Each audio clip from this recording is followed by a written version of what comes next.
जय श्री गणेश। नमस्कार। मैं आचार्य संजय द्विवेदी। मेरे समस्त प्रबुद्ध दर्शकों का मेरे चैनल पर हार्दिक स्वागत है। प्रिय दर्शकों, आज मैं सिंह राशि का नवंबर माह का मासिक राशिफल लेकर आपके सम्मुख उपस्थित हूँ। नवंबर माह में जो ग्रहों की स्थितियां हैं तथा जो ग्रहों के परिवर्तन होंगे वो इस माह में आपको किस प्रकार का लाभ देने जा रहे हैं, किन भावों में प्रबलता आएगी, इस माह में आपका स्वास्थ्य कैसा रहेगा, शिक्षा ज्ञान संतान का भाव किस प्रकार का रहने वाला है, वैवाहिक संबंध कैसे रहेंगे, इस समय में आपका कार्यक्षेत्र कितना प्रबल रहेगा, कार्यक्षेत्र से कितना आप लाभ लेने जा रहे हैं, धन का कितना आगमन होगा, भाग्य का कितना साथ मिलेगा तथा कितनी सुख सुविधाओं का आप अर्जन कर सकते हैं। यदि कहीं पर कोई समस्या है तो उसका क्या निराकरण है, संपूर्ण विश्लेषण मैं पूर्ण तर्क के साथ करने जा रहा हूं। प्रिय दर्शकों, इस राशिफल को आप अपने लग्न तथा राशि दोनों के अनुसार देख सकते हैं। अर्थात आपकी सिंह लग्न है अथवा सिंह राशि तो ये राशिफल आपके लिए। सिंह राशि के लिए नवंबर के प्रारंभिक समय में जो ग्रहों की स्थितियां हैं वो इस प्रकार होंगी। द्वितीय भाव में केतु का गोचर होगा, आपके तृतीय भाव में स्वयं लग्न के स्वामी सूर्यदेव होंगे जो नीच राशि में होंगे। चतुर्थ भाव में अत्यंत प्रबल अवस्था में शुक्र तथा बुध का गोचर चल रहा होगा। आपके लिए सप्तम भाव में शनिदेव का गोचर चल रहा है जो कि वक्री अवस्था में, परंतु इसी माह में ये मार्गी होंगे। अष्टम भाव में राहु होंगे। आपके दसम भाव में गुरुदेव बृहस्पति का गोचर चल रहा है तथा आपके द्वादश भाव में मंगल का गोचर चल रहा हो। मंगल भी अपनी नीच राशि में हो। अब इस माह का पहला परिवर्तन शुक्राचार्य का है, जब शुक्राचार्य राशि परिवर्तन करके आपके पंचम भाव में प्रवेश करेंगे। इसके पश्चात 15 नवंबर को शनिदेव मार्गी होंगे। 16 नवंबर को लग्नेश का परिवर्तन आपके चतुर्थ भाव में हो जाएगा जहां पर ये अपने मित्र मंगल की राशि में पहुंच जाएंगे तथा इस माह का अंतिम परिवर्तन बुध का है जब बुध चतुर्थ भाव में ही वक्री अवस्था में आ जाए।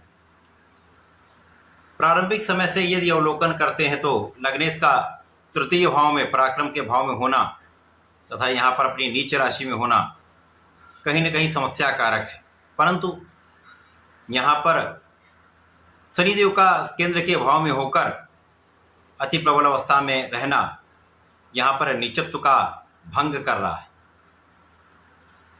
इसी प्रकार से मंगल जो अपनी नीच राशि में है, मंगल यद्यपि आपके द्वादश भाव में है, व्यय का भाव है, यहाँ पर तात्कालिक रूप से मांगलिक दोष भी बन रहा है। चंद्रमा की राशि में होने के कारण यहाँ पर आधे समय में इनका नीचत्व भंग रहेगा तथा आधे समय में नीच का प्रभाव देंगे। प्रारंभिक समय से ही लग्नेश तृतीय भाव में होकर जब इनका नीच भंग हो जाएगा तो निश्चित रूप से यहाँ पर ये प्रभावी हो जाएंगे। बलवान स्थिति होगी, आपकी क्षमता में, आपके सामर्थ्य में, आपके प्रभाव में वृद्धि हो जाएगी।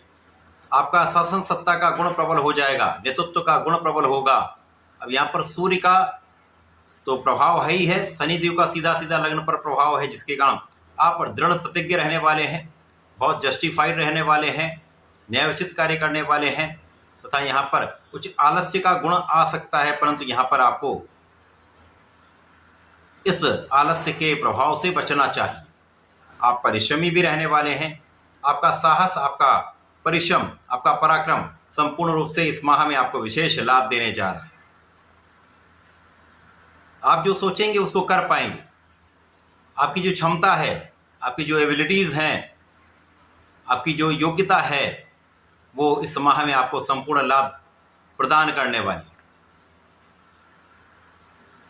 गुरुदेव का भी केंद्र में रहना, शनिदेव का भी केंद्र में रहना तथा आपस में संबंध इनका जो बन रहा है वो अत्यंत विशेष है, जिसके कारण आपकी कार्य क्षेत्र में उन्नति का प्रभाव प्राप्त होने वाला है। कार्य क्षेत्र में सफलता मिलेगी।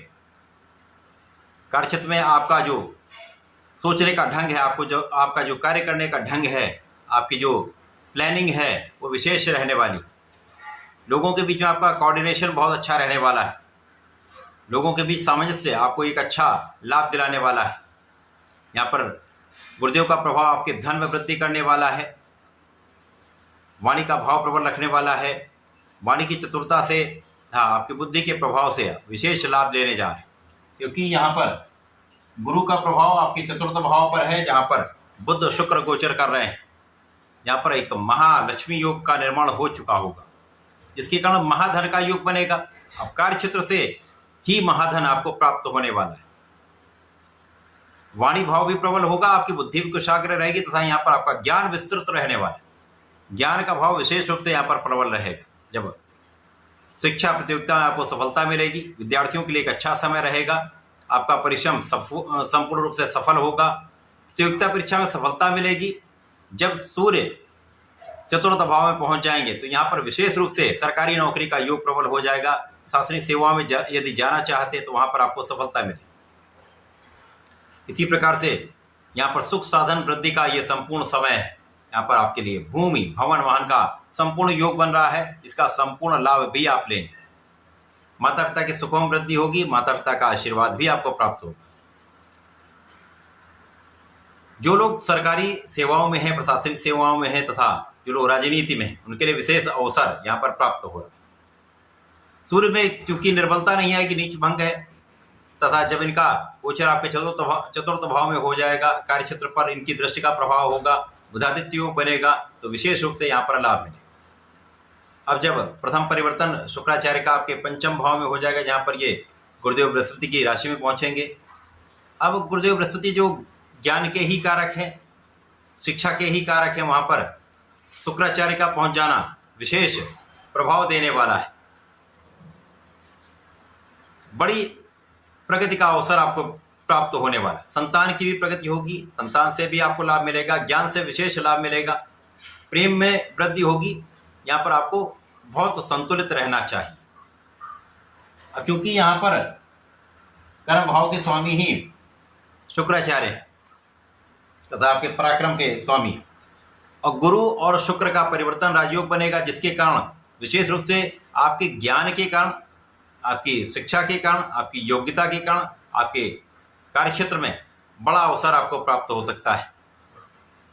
नई नौकरी के प्रयास में सफलता मिल सकती है, नौकरी में पदोन्नति हो सकती है, आपकी इनकम में वृद्धि निश्चित है।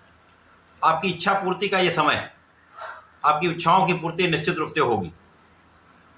जब सूर्यदेव परिवर्तन करके आपके चतुर्थ भाव में पहुंचेंगे तो यहाँ पर बड़ा राजयोग बनने वाला है। जब गुरु का प्रभाव आपके चतुर्थ भाव पर है, चतुर्थ भाव में बुधादित्य योग संपूर्ण रूप से आपके कार्यक्षेत्र को सफल करने वाला है।